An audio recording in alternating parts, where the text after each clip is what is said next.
She would open the Danish, split it with the little plastic white knife. She had this cheap lipstick, and she would taste the coffee to make sure it was sweet enough. And she'd leave the ring of lipstick on the coffee from which she tasted the coffee. And I remember when she would give me mine, when I would sip from the cup, I would turn it around, and I would drink from her lipstick part. Because in a son-mother way, I had a serious, serious crush on my mom because she could sing her butt off. And I just looked up and down to her. I looked around. I looked everything about my mother. You know, I loved her. And I even asked her to marry me one day. I told you, nigga, this ain't it, chief. I was like, nah. She said no. But you know what? Whew. Let's start out this video, y'all, about surviving R. Kelly. The first thing I want to say is, Sparkle, bitch, you ain't shit. You know, I had planned on starting 2019 not cussing as much. But you know what, bitch? You done made me broke my damn resolution, or what the hell you call that shit, right away. You pissed me the hell off, like straight off the bat. I don't know where they dragged your ass from. Let's get into this whole surviving R. Kelly shit, okay? Now, issue number one. I'm going to go over my issues in stages. Issue number one I have is that they had Sparkle, old bitch ass, on this docuseries, crying, talking about she feels guilty about exposing her niece to this pervert. Now, if my memory serves me, they said that you were one of his oldest background singers. Like, you've been with him the longest, right? So, you done seen some things. However, you still decided to introduce your niece, your teenage niece, to this old gray back nasty man. Okay?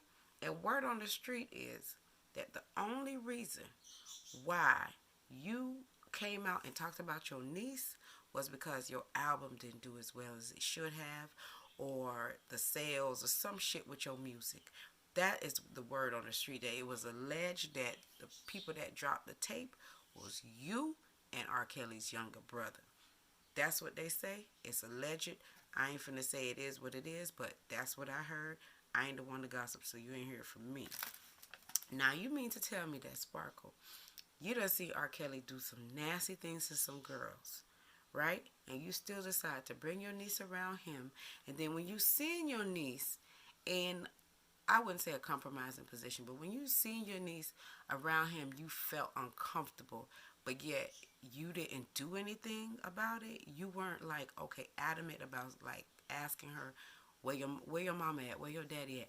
That child is someone you shared a womb with, whether it be your brother or your sister child. That's one of your family's child. And if you couldn't, and if they terrible ass parents couldn't take up for her, you were supposed to do that because you her auntie. I have a niece, and child, I'd be damned if a motherfucker touched my damn niece on my watch. It wasn't finna happen. No, that could have never happened around me. If you grab her behind my back, or if something happened that I don't know, yeah, that much, but it ain't finna happen in front of my face, and I just turn a blind eye to it because I want money. What kind of bastard do that kind of shit? Where the hell they do that at? So that's my issue with you, bitch. You on my list, ho. My list. You, Sparkle. The next heifer that I have to side eye is Drea. Now, you playing victim 1 minute, the next minute, see, this is why I had to record this video later on, because a lot of things had to come out. You playing victim 1 minute, and then you playing victory the next minute. You in a car, whoop-de-whooping, singing and dancing to your ex-husband's music, but then you on the docuseries and Sister Circle and all kind of other TV shows bawling your eyes out. Bitch, if you don't sit your little ass down, if you don't sit your little man face ass down somewhere,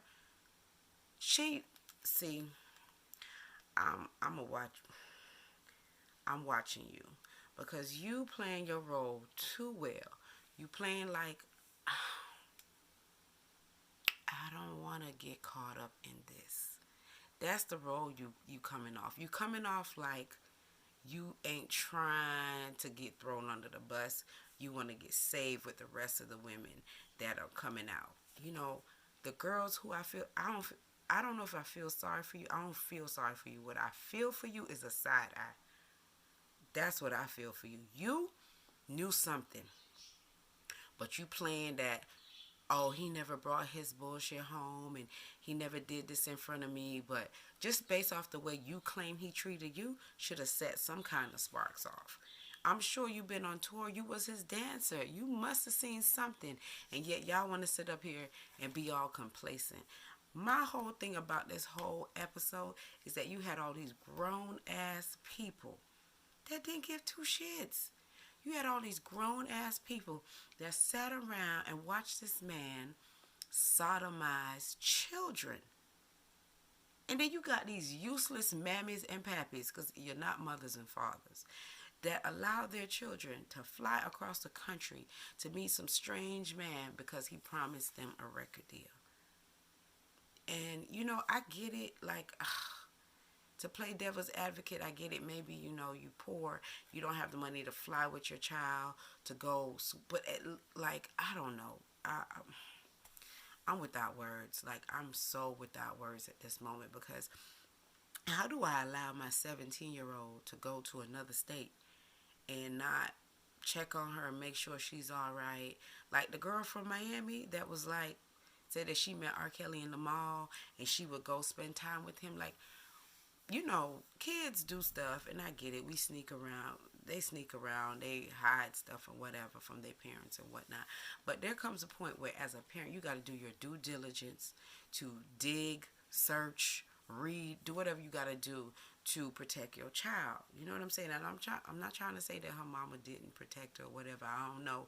I don't want to go there with that. But it just gives me a bad feeling in my spirit. Like I said, y'all, I watched that docuseries up to about 3 or 4 episodes, and I could not sleep.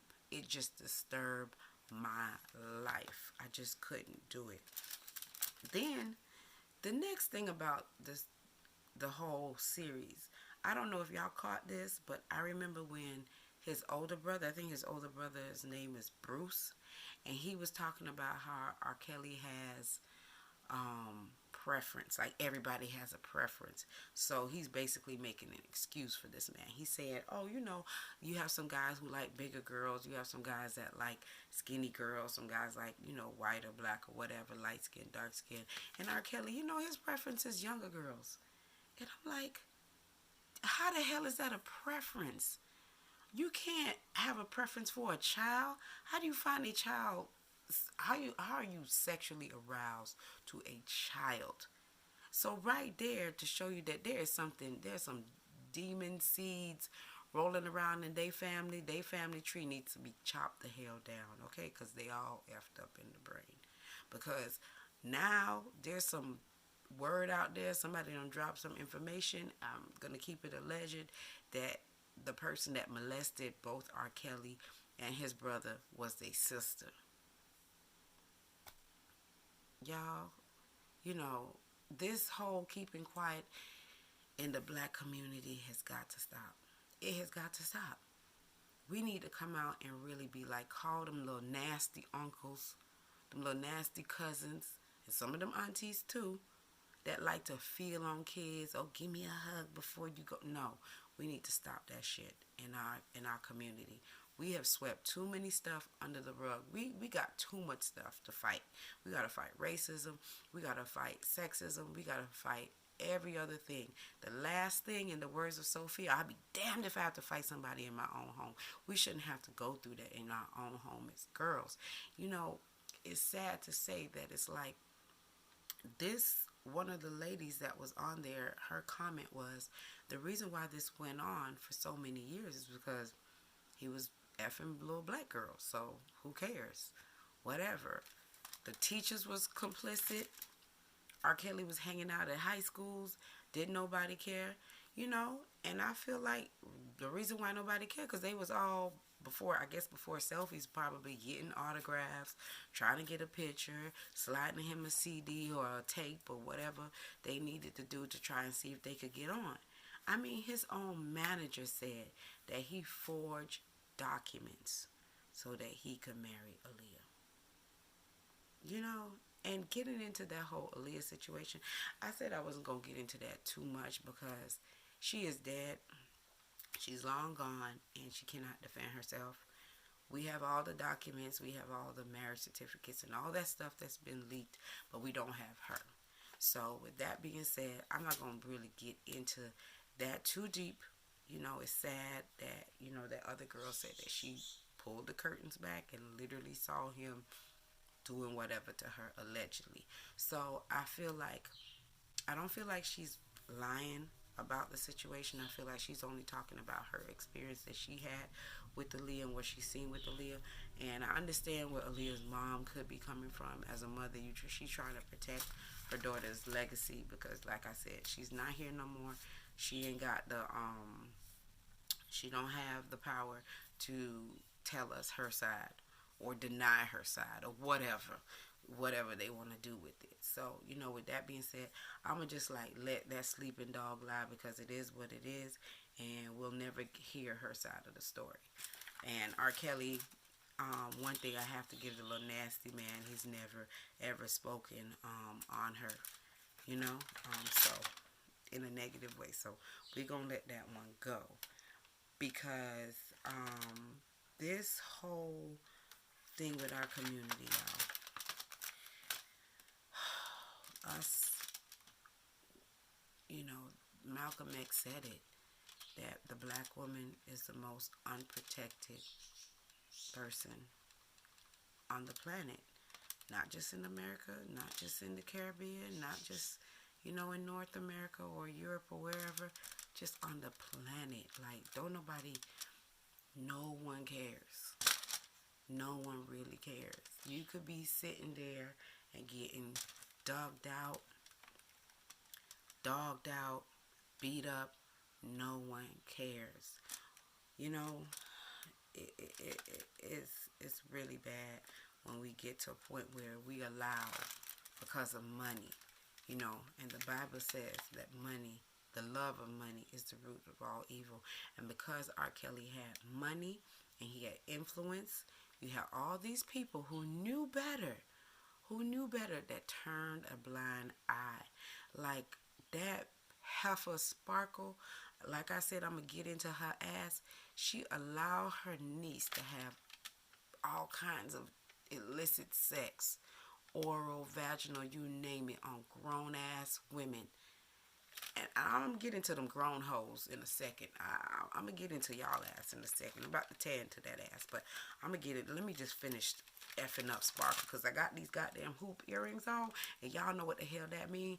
That mean that I'm about to get ghetto and ratchet. Yeah, I'm about to get in her ass. You, Sparkle, heifer, you allowed your niece to be a public toilet and be videotaped and passed around all over the world.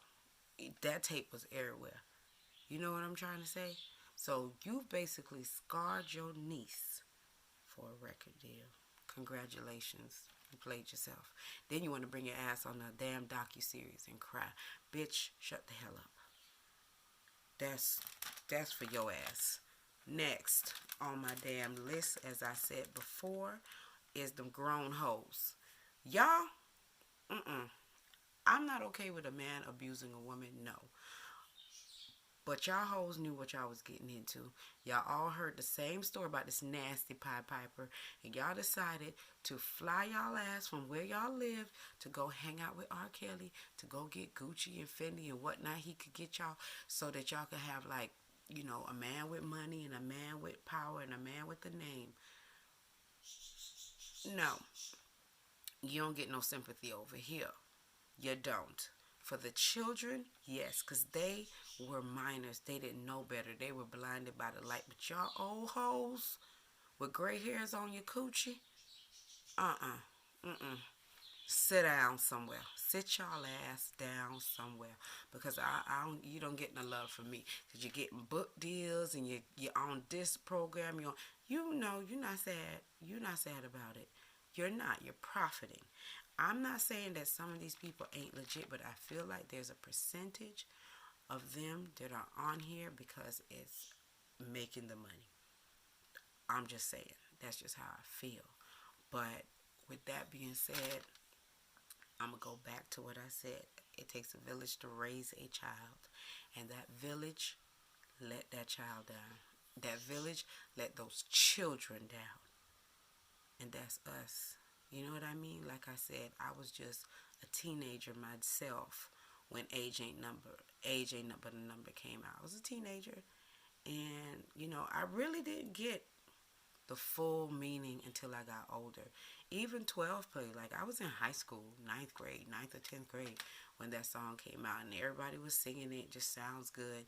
And that's the thing about music. It could put you in a trance. And it's not until you snap out of that trance that you realize what the hell you were really singing.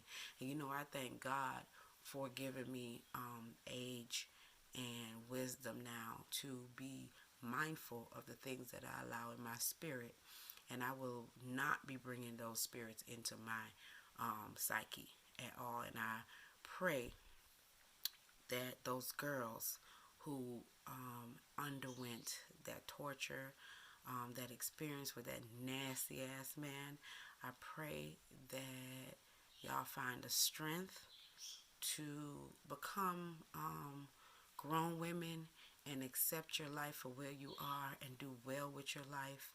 I pray for your families that y'all heal, whatever healing that is. But for them old hoes, like I said, for Drea, Sparkle, y'all, I pray that God gonna deal with y'all, because God don't like ugly. God does not like ugly. And that's really all I have to say, is that I just saw a whole bunch of people who were complicit, a whole bunch of back turns, like it ain't me, so don't bother me, going on in that whole R. Kelly thing. I didn't really need to watch all those episodes to really sum up what we already knew. The man basically married a 15-year-old when he was 27. And like I said, I too am guilty of listening to R. Kelly and was like, oh, this my jam, and not really picking up on how nasty of a man he is. And there's some other ones out there, and they all gonna come out. They all coming out one by one. But for the young ladies that have suffered, I just pray that God heals y'all souls. And we need to take care of our daughters, y'all. That being said, please put a comment down below. Share your experience of what you experienced while you watched the Surviving R. Kelly special. Like, subscribe. It's not even about subscribership, y'all. Just put your thoughts down below. Let me know. Let me hear where y'all coming from. And God bless y'all. And let's protect our daughters, y'all.